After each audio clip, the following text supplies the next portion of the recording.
Assalamualaikum warahmatullahi wabarakatuh. Tetap sehat dan tetap semangat ya dimanapun kalian berada. Ini video untuk memenuhi tugas UAS IPA dasar. Kita masih ada di bab sistem pernapasan manusia. Dan yang akan kita bahas kali ini pernapasan pada manusia. Baiklah, langsung saja kita mulai. Proses pernapasan pada manusia yaitu berlangsung dalam dua tahap. Yang pertama, pernapasan luar eksternal, yang kedua, pernapasan dalam internal. Pernapasan luar eksternal itu merupakan gas oksida dan karbon dioksida yang terjadi antara udara dan darah. Jadi pada proses karbon dioksida meninggalkan darah dan oksigen masuk ke darah secara difusi. Kemudian oksigen berikatan dengan hemoglobin yaitu Hb dalam darah yang akan membentuk aksi hemoglobin. Jadi hemoglobin berikatan dengan O2 yang menjadi HbO2. Selanjutnya ada pernapasan dalam yaitu internal, merupakan proses pertukaran gas di dalam jaringan tubuh. Pada proses ini darah akan masuk ke jaringan tubuh ya. Kemudian oksigen akan melepaskan ikatan dengan hemoglobin yaitu Hb dan berfungsi masuk ke jaringan tubuh. Reaksinya bisa kalian lihat, HbO2 menjadi Hb plus O2. Kemudian di sini bisa kalian lihat ada gambar mekanisme difusi gas oksigen dan karbon dioksida. Sekarang kita masuk mekanisme pernapasan pada manusia. Jadi ketika kita bisa bernafas itu di sana akan berlangsung dua mekanisme. Yang pertama menghirup udara, yang kedua menghembus udara. Yang menghirup udara itu disebut inspirasi atau inhalasi. Kalau menghembuskan udara itu bisa disebut dengan ekspirasi dan ekshalasi. Dalam mekanisme pernapasan ini terjadi kerjasama antara otot dada, tulang rusuk, otot perut, dan diafragma. Apa sih diafragma itu? Diafragma itu otot yang terletak di antara rongga dada dan rongga perut. Mekanisme pernapasan itu ada dua. Ada pernapasan dada dan ada pernapasan perut. Kita bahas pernapasan dada terlebih dahulu. Yang paling berperan ketika kita bernapas dengan menggunakan pernapasan dada itu adalah otot antar tulang rusuk. Oke, sekarang apa yang akan terjadi ketika kita akan bernafas atau proses inspirasi? Yang pertama, otot antar tulang rusuk keluar kontraksi.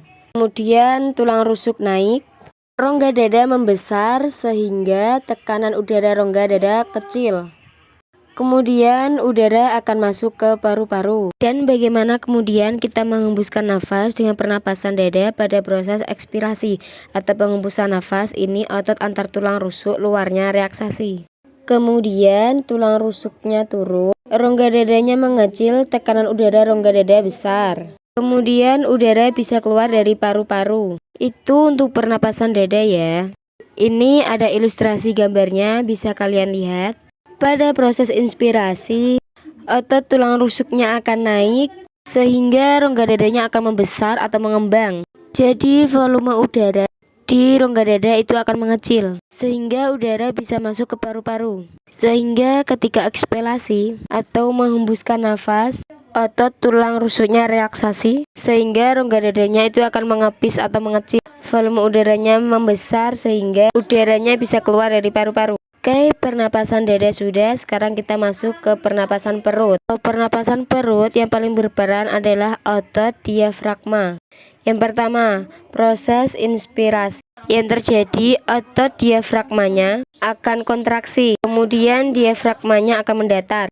Kemudian volume rongga dada membesar, tekanan udara rongga dada menjadi kecil, sehingga udara bisa masuk ke paru-paru. Sedangkan pada proses ekspirasi, otot diafragma relaksasi, kemudian diafragmanya menjadi melengkung, kemudian rongga dada mengecil, tekanan udara rongga dada menjadi besar, hingga udara itu bisa keluar dari paru-paru. Nah, ilustrasi gambarnya bisa kalian lihat. Di sana bagaimana proses inspirasi dan ekspirasi pada pernapasan perut. Pada proses inspirasi, otot diafragmanya akan kontraksi, diafragmanya mendatar, volume rongga dadanya membesar sehingga tekanan udara rongga dada menjadi kecil.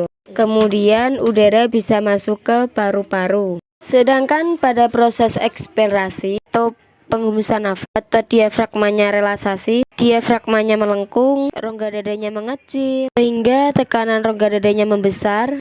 Kemudian udara bisa keluar dari paru-paru. Baiklah, sekarang kita masuk ke frekuensi pernapasan. Faktor yang mempengaruhi frekuensi yang pertama adalah umur. Jika kita perhatikan, bayi itu mempunyai frekuensi pernapasan lebih cepat daripada orang dewasa. Karena apa? Karena bayi masih dalam pertumbuhan atau perkembangan, sehingga dia butuh energi yang lebih banyak. Faktor yang kedua adalah jenis kelamin. Laki-laki itu memiliki frekuensi pernapasan yang lebih besar dibandingkan dengan perempuan karena ukuran paru-paru laki-laki itu lebih besar daripada paru-paru perempuan. Faktor yang ketiga, posisi tubuh. Posisi tubuh dapat mempengaruhi kapasitas paru-paru. Sebagai contoh, kapasitas paru-paru saat duduk berbeda dengan kapasitas paru-paru saat berdiri. Pada posisi duduk, abdomen akan mendekat diafragma sehingga paru-paru akan mengecil. Faktor keempat ada tinggi badan dan berat badan. Ukuran tubuh tentu mempengaruhi kapasitas paru-paru. Makin tinggi tubuh seseorang, akan makin besar kapasitas paru-paru. Begitu pula akan berat badan seseorang, juga akan besar kapasitas paru-parunya. Faktor berikutnya aktivitas. Makin berat aktivitas tubuh, maka akan makin besar kapasitas paru-paru. Contohnya ya, seorang atlet yang sering berolahraga memiliki kapasitas paru-paru yang lebih besar daripada seseorang yang jarang melakukan olahraga. Faktor yang terakhir adalah pola hidup. Pola hidup itu juga bisa mempengaruhi kapasitas paru-paru. Kapasitas orang merokok itu lebih kecil daripada orang yang tidak pernah merokok. Lanjut, kita akan masuk ke volume pernapasan. Volume udara pernapasan itu ada beberapa macam ya. Yang pertama itu ada volume tidal. Volume tidal itu merupakan udara yang keluar masuk paru-paru saat melakukan pernapasan biasa. Volumenya itu ada 500 mili. Kemudian yang kedua ada volume cadangan ekspirasi. Volume cadangan ekspirasi udara yang masih bisa dikeluarkan maksimal dari paru-paru setelah melakukan ekspirasi biasa. Ini volumenya ada 1500 mili. Berikutnya ada volume cadangan inspirasi.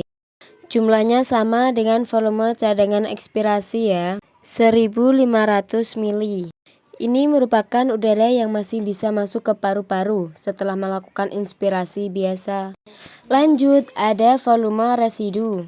Volume residu ini udara yang masih tersisa di paru-paru walaupun setelah melakukan ekspirasi maksimal.